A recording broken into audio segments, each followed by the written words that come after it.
You've built up a $1.6 to $2 million asset with Smash My Trash over the past 2 years. Walk me through how you went from, oh, I'm in tech to, oh, I want to buy a franchise that picks up trash. I really wanted to directly benefit from the stuff I was doing. If you're working at a company, the cycle is you do really hard work, you hope your boss notices. If everything goes well in a year, you get a 10% raise. The connection between input and output, it just wasn't a tight enough loop. I wanted to have a tighter feedback cycle. I have an idea, I want to implement it today, and I want to see the results tomorrow. Kevin, you are a franchise owner of one of my favorite franchises, Smash My Trash. It's simple, freaking great name. It's not something that's going to be AI automated away. I love it. Tell me quickly about you and how many locations do you have? How many employees, top line revenue, where you're located, et cetera. Yeah, so I signed on as a franchisee of Smash My Trash in December of 2021. I opened my doors in August of 2022. I started with 3 territories and 1 truck and 1 driver. And I ended up buying 2 more territories. So I have a total of 5 now. I have 4 drivers and 1 virtual assistant. I guess one of my favorite things about the business is that it is actually mostly passive right now. And that's kind of like a dirty word in the franchise world because a lot of times that ends up not being the case. But it is a really nice, simple, elegant business model that actually does support a passive owner. And I was kind of deliberate about setting it up that way. The other thing about it is it's 90 minutes from my house. That's like the closest part of the territory is 90 minutes away. The furthest part is like 2.5 hours away. So I was driving down there every day for 2 years, basically. Had my first kid in January of last year and realized Congratulations. Thank you. Yeah, another one on the way.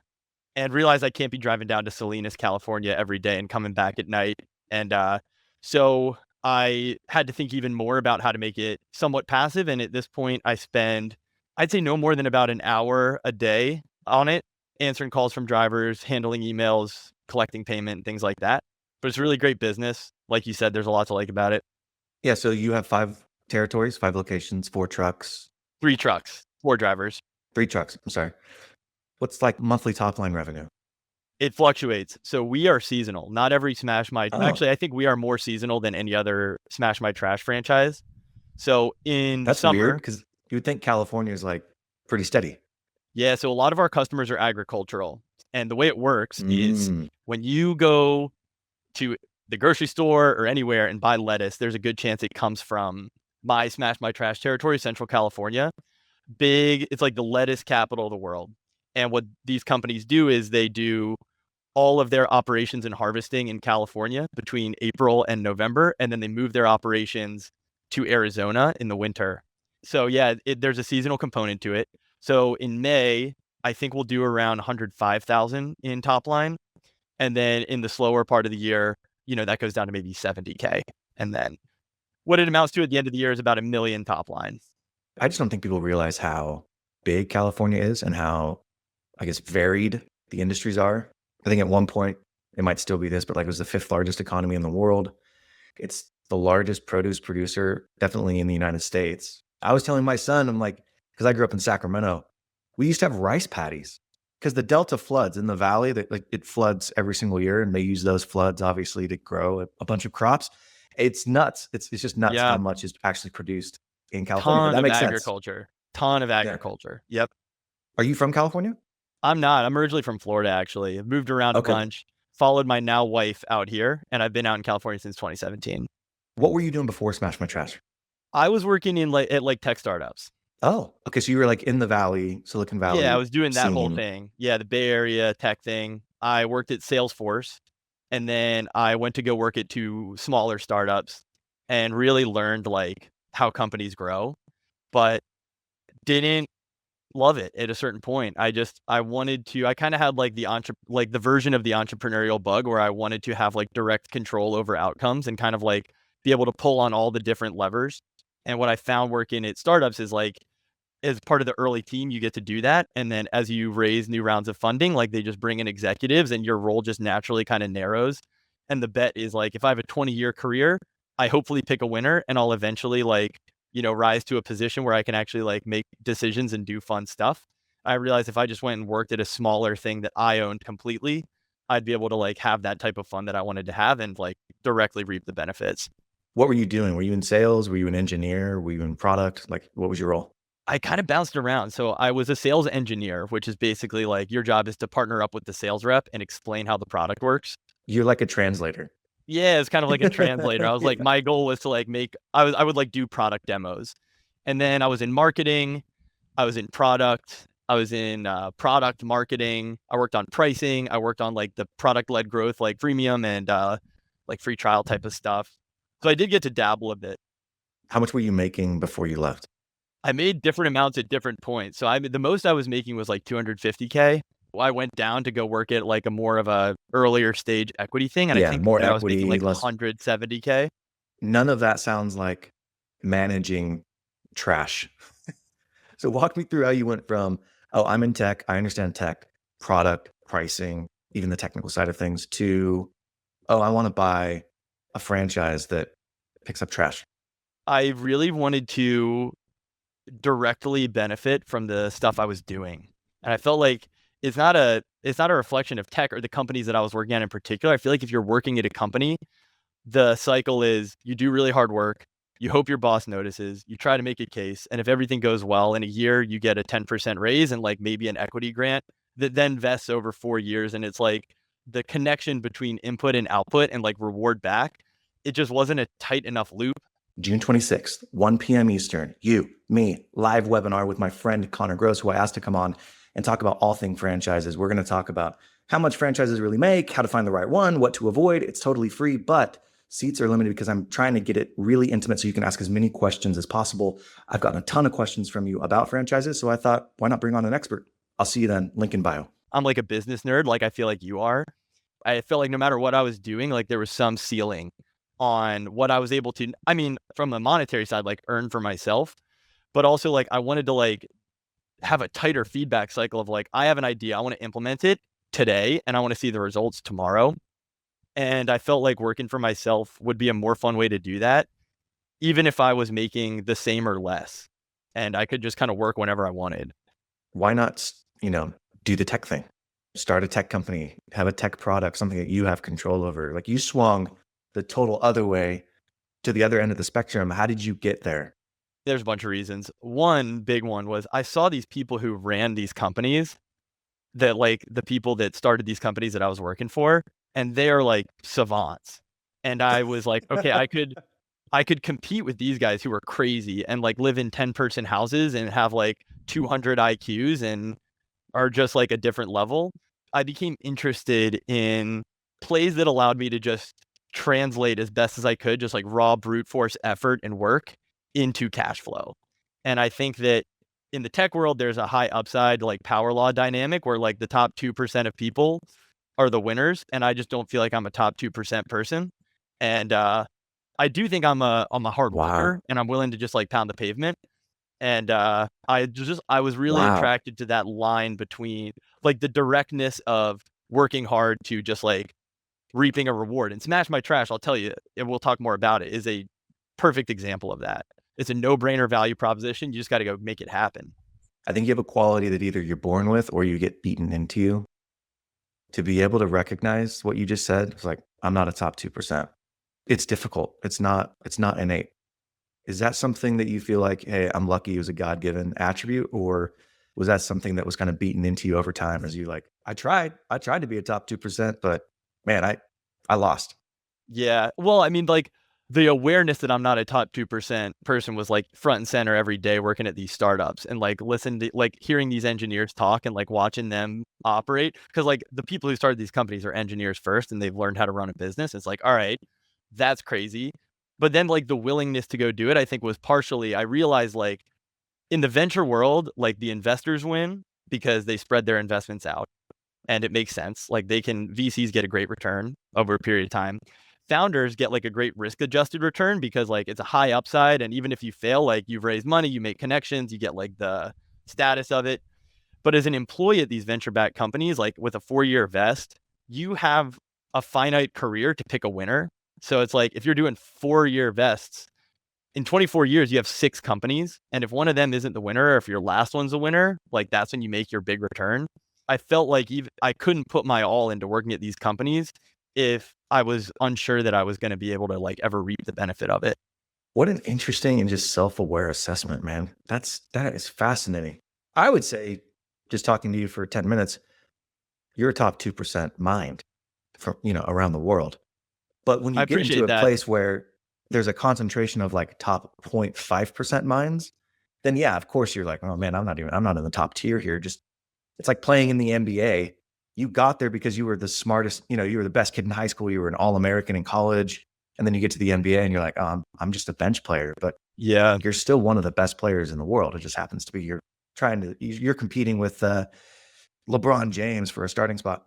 What did your friends and coworkers think when you were like, yeah, I'm going to go buy a business? So my friends are all kind of on this, like my personal friends from college are all on kind of the same thing. Like we're all Okay. like one of my friends just bought a manufacturing business in Ohio. Another one of them is also in Smash My Trash. He got into it before me and kind of like got the idea into my head. They get it. We're all kind of doing similar stuff. The people I worked with were like, what are you doing? Like they didn't understand it at all. They're like, oh, you are stupid. We all thought you were Yeah, I'd be stupid. We like, yeah, talked about man, you we've behind your seen the back, but signs, but like confirmed. wow. Yeah. Trash? Okay. Get them out of here. Yep. All right. So you looked around, you found Smash My Trash. It's a great franchise. You've been in it for about 4 years. How did you think about the transition? Had you made good money and you'd saved up a bunch? Or was it a hard transition for you to kind of make the jump and think about how much income do I need right away? Yeah, so I was very fortunate that I did have some cash stocked away from these jobs, that I had a buffer that allowed me to start a business in growth mode without having to make money along the way to pay the bills. What did your wife say when you were like, hey, I'm going to leave these jobs where I could make a couple $1,000,000 in equity and I'm making a couple $100,000 a year to Smash and Trash? She was down for it, and she's still down Good for for it. her. Yeah, I mean, I'm very fortunate that she does trust me with this stuff. I think what neither of us expected is that I was going to be gone all the time, physically down in the territory, making it happen. Like that's the thing about Smash My Trash is like the reason I chose it, like I said, was it was a direct line between what I was putting into it and the money that I would get out on the other side. But what that meant was I'm driving around there, like physically doing stuff, meeting people in person, and there's a lot of time away from home. Why did you decide to do a franchise and not buy a business? So this is like similar to my spiel with like the tech thing is these people who are out buying businesses, it's a popular idea and people like simplify it when you see them online talk about it. Like there's these business buying influencers who are like, what's a big deal? Just like get a loan, buy a business. Digging into it, I didn't think, and I think it was right at the time to think that I didn't have the chops for that. I think like these guys who are in private equity and banking, like diligence is second nature to them. And like they know the questions to ask, they can build a financial model in their sleep. I think there's a certain type of person that is kind of has that skill set.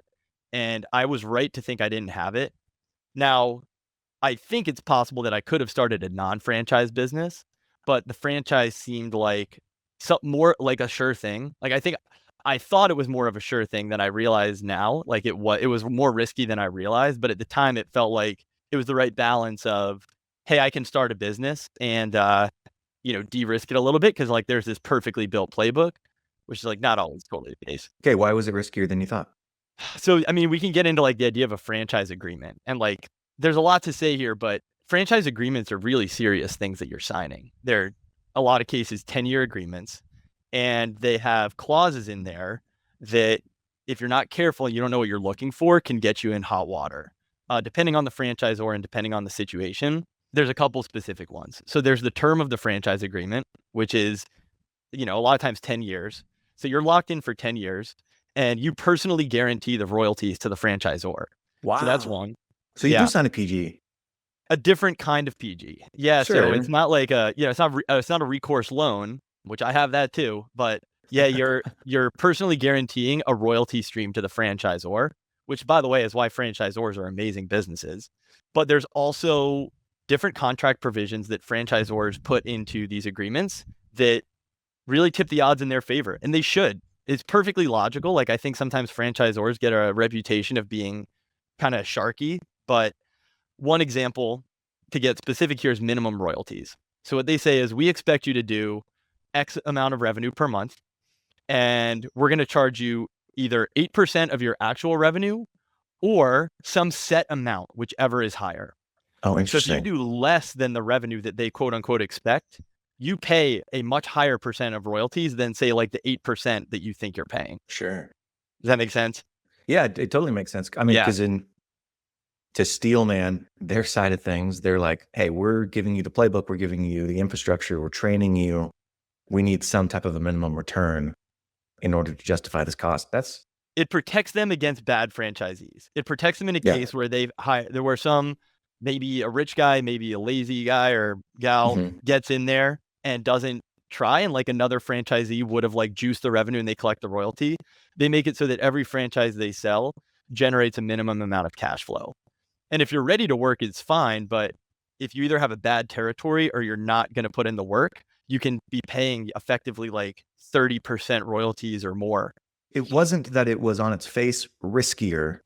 It was you didn't necessarily appreciate or fully appreciate the downside risks associated with a franchise. Whereas Yeah. now looking back, you're like, oh man, yeah, I signed this thing. Oh yeah, Yeah, it could have gone south. And that luckily could it have gone didn't. way south.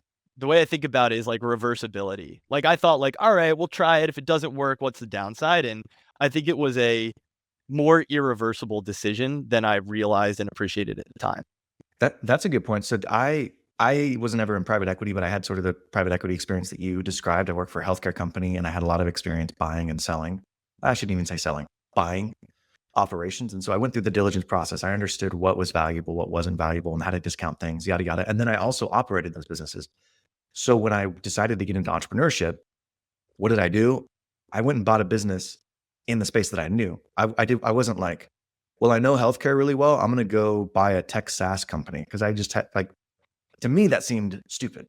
However, after buying the business and signing the personal guarantee and getting a SBA loan, looking back, I'm like, man, I could have gone really south. Like I didn't appreciate the personal guarantee in particular, right? You think you appreciate it. And then after you get in, you're like, oh man, one bad move or one bad call could have been a disaster. So I sympathize with you on that for sure. Yeah, yeah.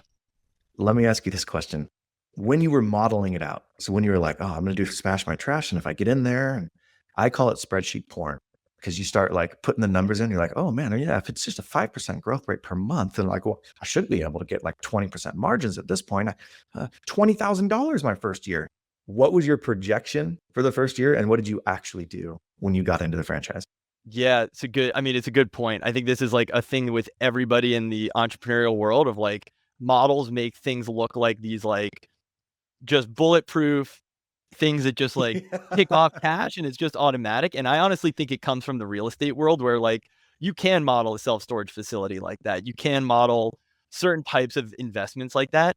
A small business is not like that because there's a million things that don't show up in the model, like one of your drivers being a wild card or your Yeah. sales rep being like an insane person or stuff or a customer that, goes out of business and all that.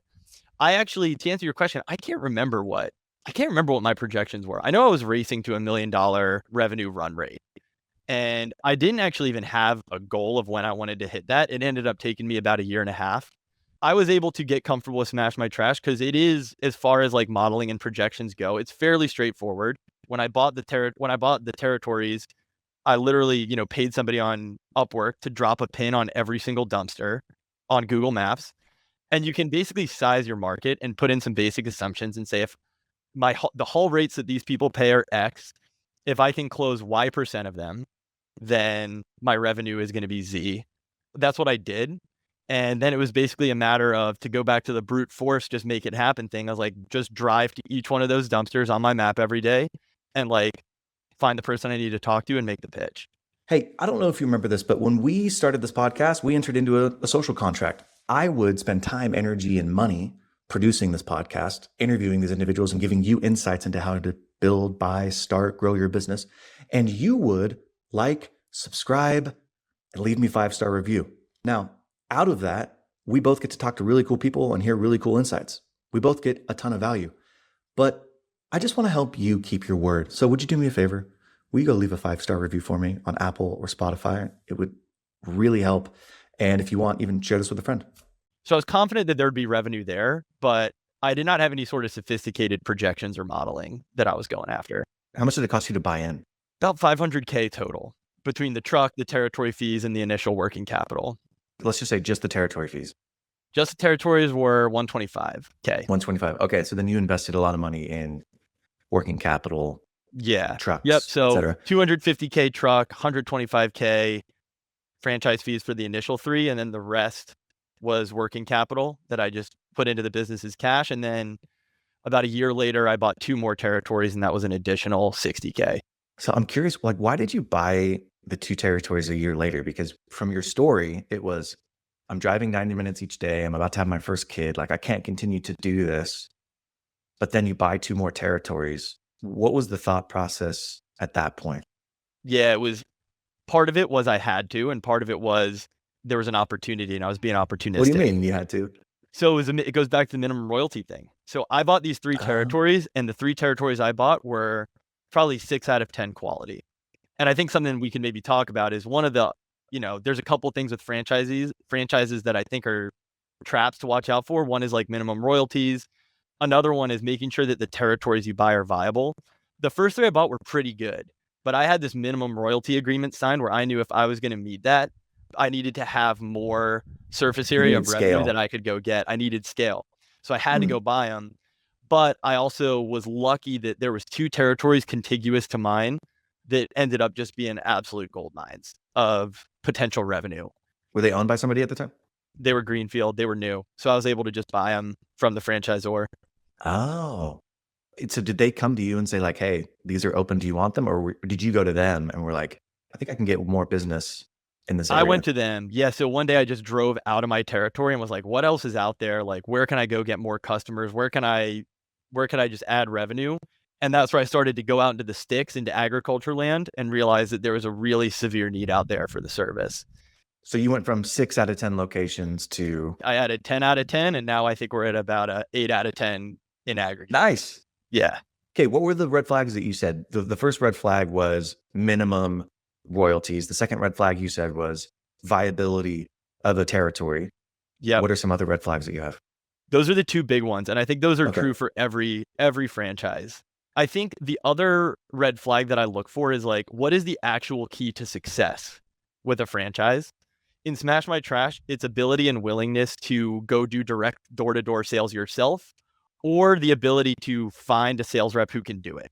How would you have assessed that before you bought it? Like, how would you have known that was the I didn't really know. I had a loose sense that I could just kind of will this into existence because it was a direct sales play, and I got comfortable with that. But I think there's other franchises where it's harder to figure out what that key is. And I think that that's the job of anyone looking at a franchise, is to call as many owners as you can and try to find a pattern on why are good people winning and why are the bad franchisees not winning. Talk to a lot of people. Talk to a lot of people and try to pick out the patterns. Like, I think in brick and mortar franchises, it has a lot to do with like site selection and real estate. There's people who do really well in those franchises that just know, I need to be on this side of the road because I'm a lunch business and I need to get the people who are driving on this side of the road to go to lunch.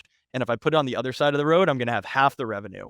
There's other franchises where it's something totally different, but geography ends up playing a big role in a lot of franchises that I think is kind of downplayed naturally in the franchise sales process. They get positioned as like a territory is just like a unit. It's just a thing you buy. It's apples to apples, and it's not always the case. That's interesting because I would think there are some instances where it's just really easy to tell. Like if it's an existing franchise that's being sold, you can look at the history and the financials. And it's like, oh, if they're making money, it's a good territory, right? But there are probably good territories that just have bad operators. So you still need to sniff out. But the greenfield one, I think would be potentially the most scary if you're coming into franchising new. If you're like, I have no experience with franchising, period, and I'm going greenfield, you're kind of layering on 2 unknowns, right? For sure. Yeah, I was talking about greenfield. If you're buying an existing unit, it's a totally different game. It's just like buying any other business. If their revenue is what it is and they're making a certain amount, then you would diligence that, I think, like you would diligence any business. If you were to go back in time, would you still buy a franchise that you had never run before in a greenfield market, or would you buy a franchise that you'd never run before that had history? It's hard to regret what I did because it worked out. Sure. But I think there's a really strong case to be made for someone out there who's looking to get into owning their own business to buy a franchise resale. I think franchise resales are really great business acquisition opportunities for a number of reasons, one of which is the network of other owners. So if you buy an independent mom and pop business and that owner that you buy it from like retires and sails off into the sunset, there's no one for you to go to with questions. If you're a first time business owner, you can call the franchisees around you, you can call the franchisor, and you can get support. The other thing I like about franchise resales is there's a built-in roll-up opportunity where there's a bunch of people in the country who are running the same brand on the same systems, doing the same thing. They have the same CRM, they have the same invoicing system. So the integration is really easy. In theory, it's probably not as easy as I'm making it sound, but like you know what I mean in theory. Is that a thing? Do people go and roll up franchises? Oh yeah. Yeah, yeah. I think it's one of my favorite plays I see people do. My buddy who I mentioned from college, who's in Smash My Trash, is very much going that route. I'm going like the Oh, cash flow passive route and starting something else. He is, doing acquisitions within Smash My Trash, and it's going well for them. did he raise outside money or is he funding it all himself? A combination. I'm not sure exactly how they did it, so I don't want to say something wrong. But yeah, they have some outside money in there too. How does that work? Like, you've got 5 locations. Let's say he's rolling up, but the franchise still does a majority of the shared services. Do you, in the roll up, need to eventually have even like your own shared team of resources, if that makes sense, like your own operating Mm-hmm. hub, Yep. or is it still just plug and play? The franchise does everything, and you let the individual locations run. I actually think that's the beauty of the roll up is you can put in these positions that you can't afford if you are someone like me with 5 territories. I'll give you an example. One of the things about franchising is you're artificially constrained. So like there's no reason why, if I had an independent Smash business, I could go kind of service whatever. But because I'm constrained to a territory and the guy who owns a territory next to me is constrained to his, we would all benefit from an in-house mechanic. Because right now we're using 1099 mechanics and we're paying for them and they're not always available. If I were to roll up everybody in my area, you could bring, in-house mechanics and other kind of like overhead that helps you just support the whole operation. And I think that's one of the benefits of rolling it up is you have enough cash flow to hire these positions that help you manage a larger operation. So you expanded, you ended up getting more revenue, which is good. It kind of stabilized the business. And you talked about now you're optimizing for cash flow passive. Is it passive for you right now? It's pretty passive. Yeah. I mean, I would say no more than an hour a day on it. There's What? occasionally, yeah. So What? How? it's a beautifully simple business. The value creation happens when you acquire customers. And I've gotten good at acquiring customers. Once you acquire a customer, your drivers just go there every day and do the same thing. They don't need to be specialized. They don't need to even have a commercial license. You can hire somebody who's a solid guy who has experience driving trucks and they do a route and you sign a customer up and they just go perform a service once a week, once a day, 3 times a week. And I have a really good lead driver operations manager who kind of handles the daily problems that come up in the field. We skip the stop. They told us to come back. He handles all that. But it is a very simple business to operate once it's running.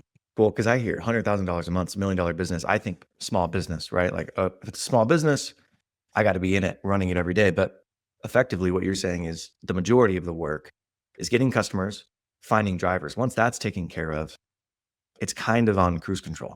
Yep. Occasionally there'll be a blow up. Occasionally a Yeah. truck will go down. We'll have a major mechanical issue and I'll need to swoop in and it'll take up a whole day. That maybe happens once or twice a year.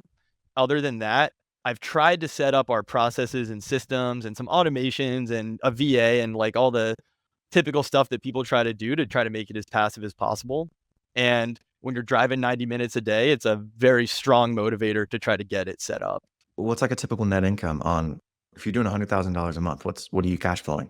Yes, I always mess up like the exact terms of like SDE and EBITDA, but like on a P&L before depreciation and taxes and everything, it's about 40% margin. So it's about 400K.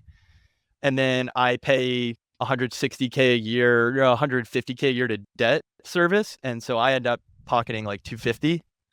What? Yeah. Dude, that's amazing. I mean, that's a new thing. So for the first 2 years, it was Oh, nothing. I know. It was Yeah. first 2 years, it was nothing. And then starting last summer, it started to be a pretty steady, what looks like, if nothing changes, if everything continues to go well, which fingers crossed it will, it's about 250K. That's fantastic, man. Congratulations. Thank you. Yeah, it's And I been know, good. and I know it wasn't in the beginning, right? It's compounding. It's that honestly, in my opinion, that's how every business is. It's like you're an overnight success, 10 years in the making. Yeah. It's like It's one day you nothing, wake up, nothing, nothing, nothing, yep, and then it kind of everything. starts to pay off, and that, that feels good. So I'm curious about the asset value because that's one of the things within franchising I don't quite understand. I talked to a guy from Chick-fil-A. He has no asset value. Like he has, once he's done with the Chick-fil-A that he's running, like he can't sell it. The company just takes it back. How are these smash my trashes, or like how do you think about the value creation that you've generated within these smash my trashes that you have? Yeah, so I think the business is an asset that I could sell. People buy these. People from the outside have bought Smash My Trash businesses, so I think that's an option for me.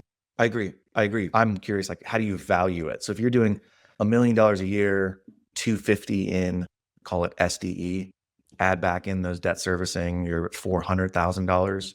How would a buyer come and value your Smash My Trash? I mean, I'm biased. I think it's a fairly valuable business because it has a lot of the traits that get you high multiples. At least I hope this is the case. Do you know what they trade at? Is it like 2, 3 times SDE, I think one it's times more. revenue? I You think think it's it's more? more. Of course, I'm going to say that. It may be wishful thinking, but I would say 4 to 5 wouldn't be unreasonable. That's what I would want. What have you seen though? Do you know what franchisees have sold Yeah, for? it's in that range, 4 to 5 or Oh, more, depending on the size, four because to it's a five lot of things that SDE. people who buy businesses are looking for. Yeah, 4 to 5 Yeah. EBITDA. It's recurring, it's steady, it's low maintenance, it's passive. Wow. Okay, so you built up a 1.6 to $2 million asset with Smash My Trash over the past 2 years. Yeah, I think so. That's rad, man. Yeah, thanks. That's geez Louise. Here we got like the last two questions. My first question is, what are, in your opinion, the most common mistakes that franchisees or potential franchisees make when getting into the business? Yes, we've already talked about one of them, which is picking a territory that isn't viable. Some franchises are more apples to apples, depending on where you are, it's just gonna kinda work no matter what. But the way that franchises get sold, there's like many people in the sales process. There's the franchisor. A lot of times there's a franchise broker. There's a franchise development company in a lot of cases whose job is to create the territories and then sell them on behalf of the franchisor. So it just kind of like, there's a There's a little lot of bit of incentive to sell it without necessarily giving you the whole picture. that. Yeah, that's a big part of it. And I don't think no one in that chain is doing anything necessarily wrong. It's just the natural progression of just how the incentives are set up. And then I think the other half of it is a lot of times the people who buy franchises are first time business owners like me, and they don't know how to think about a 10-year franchise agreement. They don't know how to think about minimum royalties. They don't know how to think about territory and site You've selection. given me a totally new framework to go off of, which is first time franchisee in a greenfield market. Like that's even more risk hmm than I think people appreciate. I think that's a really interesting thing. How would you go about validating a territory? Calling franchisees and trying That's to what you would pick do. out the patterns. Yeah, that's the best way to do it. Call franchisees, ask them what their territory's like, ask them what's working, why it's working, and you'll figure out patterns. And it's like with Smash by Trash, it's the people who know how to sell or hire sales reps and are in a place where the trash dynamics are, there's a density of industry and there's haul rates that are high, and there's a certain number of other things that like there is a recipe for where it's a winning model and there's a recipe for where it's, less of a winning model. This is my last question. So you talked about you're in this phase of like pretty passive. I'm assuming though you don't want to just stay the size that you are with Smash My Trash. What's the plan with Smash My Trash? Because we talked earlier, it sounds like you have an idea for some other businesses, but are you just kind of let Smash My Trash ride, or do you have a plan to grow and expand that? Or, like, what are your thoughts moving It's forward? the question. I am totally stuck right now. I don't know. The good news is like it's not a bad place to be stuck. Door number one is keep it going as is. And it's growing slowly. I'm starting a new business. So I wake up every day and have a little bit of tension that I could be doing more to grow it. There's a lot more potential. There are customers who are waiting on me to give them a proposal right now, and I haven't had the time, and that pains me. You're on here giving a podcast. I'm spending a lot of time right now on this new business, pretty much all my time on the new business I'm starting. So there's tension there that like I could be doing more and I'm not. Yeah. So that opens door number 2. Like you said, like I think somebody would be willing to pay a good amount for what I've built and I could sell it. Every time I look at the math of selling it, it kind of leads me back to like, well, I should just hold it as is. I think this will just keep going. So like, why not own it myself? And then the third door would be I would bring in something like an operating partner to grow it for me and I could partner with someone like that. Yeah, that was going to be my question is like a lot of people who get into entrepreneurship, it's one of my favorite phrases to make fun of, but they're always like, "Oh, I'll just hire an operator." Mm-hmm. And I laugh at that because I'm like, you have no idea what you're doing. if you thought hiring an operator was easy, you have never like figured it out. But it's because they're outsourcing the operations before they've even Too gotten into the early. business. Way too Yeah. early. Exactly. Yep. You're at the spot now where it makes total sense, right? Where you're like, okay, I get what it needs to be successful. So now I can go and find someone who's going to be the right fit to make this business successful. And you're attracting somebody to a good situation. This isn't like a turnaround or a crappy thing that you're operating. This is a good situation. How are you thinking about potentially finding an operator? Are you just like networking like crazy? Are you like doing the same cold calling that you've been doing for Smash My Trash? Or are you pretty passive and you're like, if it happens, it happens. And I'm then more don't of the hurry? last one. I'm more of what you just said. It's like I'm just kind of sitting around saying I need to do this, I need to do this, and I've had a couple conversations, but I think I should be putting more time into it because I actually think it would be a big unlock if I found the right person who was willing to hustle and I could give them the playbook. There's definitely a good situation here. I just haven't put the time into it yet, honestly. It would seem like there'd be somebody in tech who was like you 5 years ago that you could be like, hey, just come get your feet wet, learn how to run a business, and then we can partner on a territory, or we can have some type of equity split down the road. Have you thought about going back to your old tech contacts or anybody that in that space who might be fit that bill? I thought about it. Yeah, I think it's a hard because they'd make less out of the gate. Not everyone's willing to Sure. do that. And I would sell them on the upside. I'd sell them on the growth potential and all those things. But unless somebody has had a liquidity event, it's a hard pitch to say, hey, you're going to come in and make this amount every year and you're going to have this much equity and you're going to bet on these outcomes. It's just, especially in California where the cost of living is so high, it's not easy for everyone to pull that off. I agree. Well, I'm rooting for you, man. I can't wait to see where you are in a year from now, and maybe in a year from now we'll talk about your new business. Yeah. But this was fantastic. Appreciate you, Kevin. Yeah, it was great chatting.